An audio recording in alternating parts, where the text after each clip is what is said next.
ಶ್ರೀ ಶ್ರೀ ಭಕ್ತ ಕನಕದಾಸರ 538ನೇ ಕನಕ ಜಯಂತಿ ಅಂಗವಾಗಿ ಇವತ್ತು ಮುಳಬಾಗಿಲು ತಾಲೂಕಿನ ತಾಲೂಕು ದಂಡಾಧಿಕಾರಿಗಳಂತ ಗೀತಮ್ಮನವರ ನೇತೃತ್ವದಲ್ಲಿ ಇವತ್ತು ತಾಲೂಕು ಆಫೀಸಲ್ಲಿ ವಿದ್ಯುಕ್ತವಾಗಿ 538ನೇ ಜಯಂತ್ಯೋತ್ಸವ ಕಾರ್ಯಕ್ರಮದಲ್ಲಿ ಭಾಗವಹಿಸಿ ಏನಿವತ್ತು ಎಲ್ಲರ ತಾಲೂಕಿನ ಅಧ್ಯಕ್ಷರ ನೇತೃತ್ವದಲ್ಲಿ ಎಲ್ಲ ಮುಖಂಡರ ಅಭಿಪ್ರಾಯದಂತೆ ವಿದ್ಯುಕ್ತವಾಗಿ ಇವತ್ತು 538ನೇ ಜಯಂತ್ಯೋತ್ಸವವನ್ನು ಸಿಂಪಲ್ ಆಗಿ ಪಲ್ಲಕ್ಕಿ ಮುಖಾಂತರ ಇಡೀ ತಾಲೂಕಿನಾದ್ಯಂತ ಸಂಚರಿಸಿ ಡಿಸೆಂಬರ್ 7ನೇ ತಾರೀಕು ಮಾನ್ಯ ಮುಖ್ಯಮಂತ್ರಿಗಳ ಅಧ್ಯಕ್ಷತೆಯಲ್ಲಿ ಇವತ್ತು ಕನಕದ ಜಯಂತಿ ಮತ್ತು ಕನಕ ಭವನ ಉದ್ಘಾಟನಾ ಕಾರ್ಯಕ್ರಮಕ್ಕೆ ಇವತ್ತು ವಿದ್ಯುಕ್ತವಾಗಿ ಚಾಲನೆ ಕೊಡ್ತಾ ಇದ್ದೀವಿ. MLA ಅವರು, ಜಿಲ್ಲಾ ಉಸ್ತುವಾರಿ ಮಂತ್ರಿಗಳು, ಎಲ್ಲ ಸಮಾಜದ ಶಾಸಕರು, ಮಂತ್ರಿಗಳು, ಮಾಜಿ ಶಾಸಕರು, ಎಲ್ಲ ಜಿಲ್ಲೆಯ ಮುಖಂಡರ ನೇತೃತ್ವದಲ್ಲಿ 7ನೇ ತಾರೀಕು ಕನಕ ಭವನ ಉದ್ಘಾಟನೆ ಮತ್ತು ಜಯಂತಿ ಆಗುತ್ತೆ. ಅದೇ ಪ್ರಕಾರ ಇವತ್ತು ಎಲ್ಲ ಇಡೀ ತಾಲೂಕಿನಾದ್ಯಂತ ಪಲ್ಲಕ್ಕಿ ಪ್ರತಿ ಹಳ್ಳಿಗೆ ಹೋಗಿ ಪೂಜೆ ಮಾಡಿಕೊಂಡು ಅಲ್ಲಿನ ನಮ್ಮ ಮುಖಂಡರ ನೇತೃತ್ವದಲ್ಲಿ 7ನೇ ತಾರೀಕು ಹೆಚ್ಚಿನ ಜನಸಂಖ್ಯೆ ಬರಬೇಕು ಅನ್ನೋ ದೃಷ್ಟಿಯಿಂದ ಇವತ್ತು ಪಾಂಪ್ಲೆಟ್ ಪಲ್ಲಕ್ಕಿಯಲ್ಲಿ ಹೋಗುತ್ತೆ. ಅವೆಲ್ಲ ಅಭಿಮಾನಿಗಳು, ಕನಕದಾಸರ ಅಭಿಮಾನಿಗಳು ತಾವೆಲ್ಲ ಇದ್ದು ಹೆಚ್ಚಿನ ರೀತಿಯಲ್ಲಿ 7ನೇ ತಾರೀಕು ಕಾರ್ಯಕ್ರಮ ಯಶಸ್ವಿ ಮಾಡ್ತೀರಿ. ಏನಿವತ್ತು ಕನಕದಾಸರು ಈ ದೇಶದಲ್ಲಿ, ಇಡೀ ದೇಶದಲ್ಲಿ ಇವತ್ತು ಆಚರಣೆ ಮಾಡ್ತಾ ಇದ್ದಾರೆ ಕನಕ ಜಯಂತಿ. ಅದೇ ರೀತಿ ಈ ತಾಲೂಕಿನ ವಿಜೃಂಭಣೆಯಿಂದ ಡಿಸೆಂಬರ್ 7ನೇ ತಾರೀಕು ಮಾಡೋ ಆ ನಿಟ್ಟಿನಲ್ಲಿ ಎಲ್ಲ ನಾಯಕರು, ಎಲ್ಲ ಮುಖಂಡರು, ಎಲ್ಲ ಸಮಾಜದ ಬಂಧುಗಳು ಹೆಚ್ಚಿನ ರೀತಿಯಲ್ಲಿ ಒತ್ತು ಕೊಟ್ಟು ಈ ಕಾರ್ಯಕ್ರಮ ಯಶಸ್ವಿ ಮಾಡಬೇಕು ಅಂತ ಹೇಳ್ತಾ ನಾಲ್ಕು ಮಾತು ಮಾತಾಡಕ್ಕೆ ಅವಕಾಶ ತಮ್ಮೆಲ್ಲರಿಗೂ ಅನಿಸಿ ನಾನು ಮಾತನಾಡ್ತಾ ಇದ್ದೀನಿ. ಭಕ್ತ ಕನಕದಾಸರ 538ನೇ ಜಯಂತಿಯನ್ನ ತಾಲೂಕು ಆಡಳಿತ ವತಿಯಿಂದ ನಾವು ಬಹಳ ಸರಳವಾಗಿ ವಿಜೃಂಭಣೆಯಿಂದ ಆಚರಣೆ ಮಾಡಿರ್ತೀವಿ. ಸೊ ಎಲ್ಲ ಜನಾಂಗದ ಮುಖಂಡರ ಸಮ್ಮುಖದಲ್ಲಿ ಇವತ್ತು ನಾವು ಈ ಒಂದು ಇದಕ್ಕೆ ಪಲ್ಲಕ್ಕಿಗೂ ಕೂಡ ಚಾಲನೆಯನ್ನ ಕೊಟ್ಟಿರ್ತೀವಿ.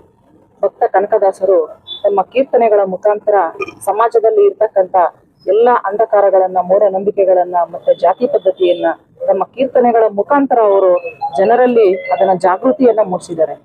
ಭಕ್ತ ಕನಕದಾಸರು ನಮ್ಮ ಹಾವೇರಿ ಜಿಲ್ಲೆಯ ಬಾಡ ಗ್ರಾಮದಲ್ಲಿ ಬಚ್ಚಮ್ಮ ಮತ್ತೆ ವೀರಪ್ಪ ನಾಯಕನ ಮಗನಾಗಿ ಹುಟ್ಟಿ ಬಹಳಷ್ಟು ಸಾಧನೆಯನ್ನ ಮಾಡಿದ್ದಾರೆ.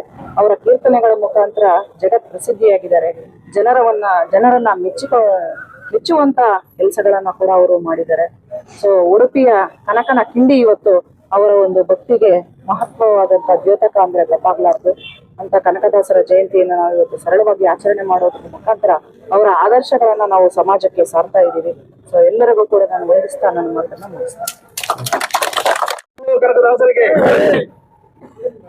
ಏನ್ ಇವತ್ತು ಶ್ರೀ ಶ್ರೀ ಭಕ್ತ ಕನಕದಾಸರ 538ನೇ ಜಯಂತಿ ನೇತೃತ್ವ ವಹಿಸತಕ್ಕಂತ ಮಾನ್ಯ ದಂಡಾಧಿಕಾರಿಗಳಂತ ಶ್ರೀಮತಿ ಗೀತಾ ಅವರೇ ಮತ್ತು ಎಲ್ಲ ಸಮಾಜ ಆಡಳಿತ ಮಂಡಳಿಯ ಮತ್ತು ನಮ್ಮ ಕಾರ್ಪೊರೇಷನ್ ನ ಅಧಿಕಾರಿಗಳಾದ ಶ್ರೀಧರ್ ಅವರೇ ಮತ್ತು ಯುವರವರೇ ಮತ್ತು ಇನ್ನ ಎಲ್ಲ ಸಮಾಜದ ಗಣ್ಯರೇ, ಹಿರಿಯ ಮುಖಂಡರೇ, ಏನಿವತ್ತು ಕನಕದಾಸರ 538ನೇ ಅಂದ್ರೆ 15-16ನೇ ಶತಮಾನದಲ್ಲಿ ಕನಕದಾಸರು ಬಾಡ ಗ್ರಾಮದಲ್ಲಿ ಹುಟ್ಟಿ ಈ ಸಮಾಜದ ಅಲ್ಲಿ ಕುರುಬ ಸಮಾಜದಲ್ಲಿ ಹುಟ್ಟಿ ಕೀರ್ತನೆಗಳನ್ನ ಆಡ್ತಾ ಅಂದ್ರೆ ದಾಸ ಸಂಪ್ರದಾಯವನ್ನು ಹುಟ್ಟಾಕಿ ಅಂದ್ರೆ ಎಲ್ಲಾ ಪುರಂದರದಾಸರು ಎಲ್ಲಾ ದಾಸರಲ್ಲೂ ಕನಕದಾಸರು ಏನಂದ್ರೆ ಪರಿಶಿಷ್ಟ ಪಂಗಡ ಸೇರಿದವರು ಅಂದ್ರೆ ಹಿಂದುಳಿದವರು ಒಬ್ಬರೇ ಏನು ಸಮಾಜದ ಅಂಕುಡೊಂಕುಗಳನ್ನ ತಿದ್ದಿ ಆ ಕಾಲದಲ್ಲೇ ಒಂದು ಏನು ಬಸವಣ್ಣವರು, ಈಗ ಅಂಬೇಡ್ಕರ್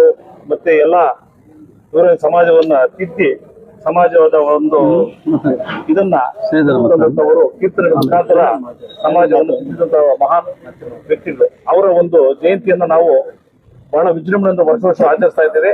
ಆದ್ರೆ ನಮ್ಮದು ಕನಕ ಭವನ ಉದ್ಘಾಟನೆ ಸಮಾರಂಭ ಇರೋದ್ರಿಂದ ನಾವು ಮಾನ್ಯ ಶಾಸಕರು ಮತ್ತು ದಂಡಾಧಿಕಾರಿಗಳ ರಿಕ್ವೆಸ್ಟ್ ಮಾಡಿದಾಗ ಮುಂದಿನ ತಿಂಗಳು 7ನೇ ತಾರೀಕು ಈ ಒಂದು ಜಯಂತಿಯನ್ನ ಆಚರಣೆ ಮಾಡ್ಕೋಬೇಕು, ಅದಕ್ಕೆ ಸಹಕರಿಸಬೇಕು ಅಂತ ಹೇಳಿದಾಗ ಅವರು ಒಪ್ಪಿ ಇವತ್ತು ಸರಳವಾಗಿ ಈ ಒಂದು ಪಲ್ಲಕ್ಕಿಯನ್ನ ಪ್ರತಿ ಗ್ರಾಮಗಳಿಗೆ, ಅಂದ್ರೆ ನಮ್ಮ ಸಮಾಜದಲ್ಲಿರ್ತಕ್ಕಂಥ ಎಲ್ಲಾ ಗ್ರಾಮಗಳಿಗೆ ಹೋಗಿ ಪೂಜ್ಯರಾದಂತಹ ಕನಕದಾಸರ ವಿಗ್ರಹವನ್ನ ಎಲ್ಲಾ ಗ್ರಾಮಗಳಲ್ಲಿ ಪೂಜೆ ಮಾಡಿಕೊಂಡು ಬಂದು ಡಿಸೆಂಬರ್ 7ನೇ ತಾರೀಕು ಕನಕ ಭವನದಲ್ಲಿ ಉದ್ಘಾಟನೆಯಲ್ಲಿ ಅದನ್ನ ಪ್ರತಿಷ್ಠಾಪನೆ ಮಾಡ್ತಾ ಇದ್ದೀವಿ. ಈ ಒಂದು ಕಾರ್ಯಕ್ರಮಕ್ಕೆ ಮಾನ್ಯ ಮುಖ್ಯಮಂತ್ರಿಗಳು, ಜಿಲ್ಲಾ ಉಸ್ತುವಾರಿ ಮಂತ್ರಿಗಳು ಮತ್ತು ಈ ತಾಲೂಕಿನ ಎಲ್ಲಾ ಸಮಾಜದ ಹಿರಿಯ ಮುಖಂಡರು ಆಗಮಿಸಿ ಈ ಕಾರ್ಯಕ್ರಮಕ್ಕೆ ನಮ್ಮ ಸಮಾಜದವರು ಎಲ್ಲರೂ ಪ್ರತಿಯೊಂದು ಹಳ್ಳಿಯಲ್ಲೂ ಸಹಕರಿಸಿ ಏನು ಒಂದು ತೊಂದರೆಗಳಿಲ್ಲದಂತೆ ಪೂಜೆ ಮಾಡಿ ವಿಗ್ರಹವನ್ನ ಒಂದು ಕಳಿಸ್ಕೊಳ್ಬೇಕಾಗಿ ವಿನಂತಿ ಮಾಡ್ತಾ ಈ 2 ಮಾತು ಮಾತಾಡೋದಕ್ಕೆ ಅವಕಾಶ ನಿಮ್ಮೆಲ್ಲರಿಗೂ ಹೊಂದಿಸಿ ನನ್ನ ಮಾತನ್ನು ಮುಗಿಸ್ತಾ ಇದ್ದೀನಿ. ಆ 2 ಲಕ್ಷ ಯಾಕೆ ಹೋಗಿದೆ? ಹಾ ಹಾ ಹಾ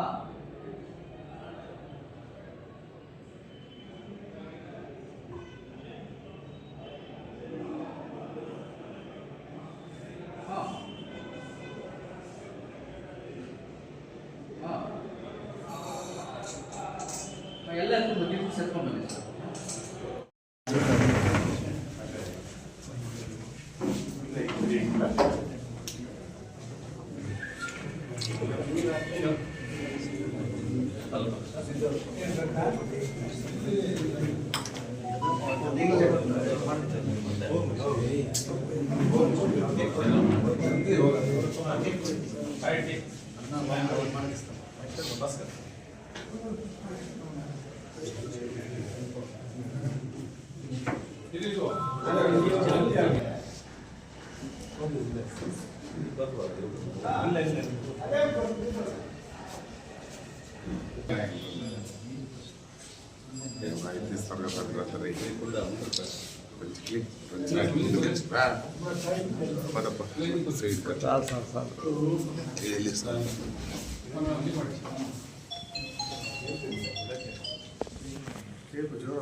కొంచెం సైడ్ ఇడండి చేసేవాళ్ళు మాత్రం కొండమంది సైడ్ ఇడండి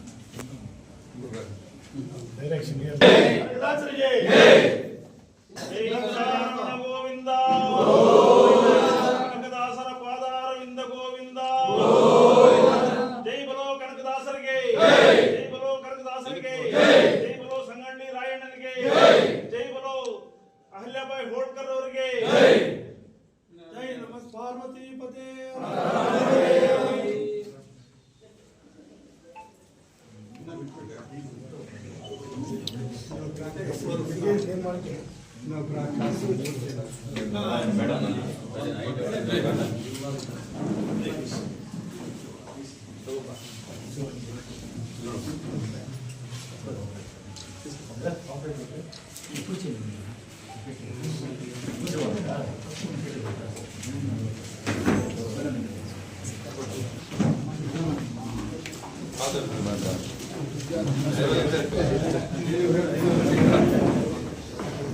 ನಾನು